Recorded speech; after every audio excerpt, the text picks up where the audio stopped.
বিসমিল্লাহির রহমানির রহিম। না না না, ধরো পাকা পেঁপে গাছ থেকে মারছি, ধরো চুরিও করি নাই, কথা কম আমার সামনে দেখবেন আসছি, পাকা পেঁপে পাকা। হ্যাঁ দাও দাও, হ্যাঁ হ্যাঁ। এটা কোন জাতের পেঁপে বাবা? মিষ্টি মিষ্টি ভালো। ডিয়ার ভিউয়ার, যারা ভিডিও দেখছেন, এই ধরনের পেঁপে আমি গাছ থেকে পারছি, মালিকের সাথে কথা বলবো, উনি যদি পছন্দ হয় আমাদেরকে টাকা দিয়ে কিনে নেবো, আর নাহলে ওটা পাঠায় দিয়ে দেবো। তবে পাকা পেঁপে গাছে থেকে চুরি হইতে পারে, অন্যায় খুব বেশি করি নাই নাকি? তো কেন খাবেন পেঁপে?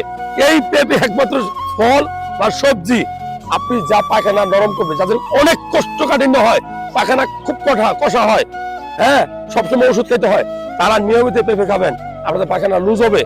আর যাদের লিভারের সমস্যা, লিভারের প্রবলেম, লিভারের ডিজিজ বারবার হয়, তারা নিয়মিত এই ধরনের পেঁপে খাবেন, আপনারা লিভার রোগ থেকে মুক্তি পাবেন।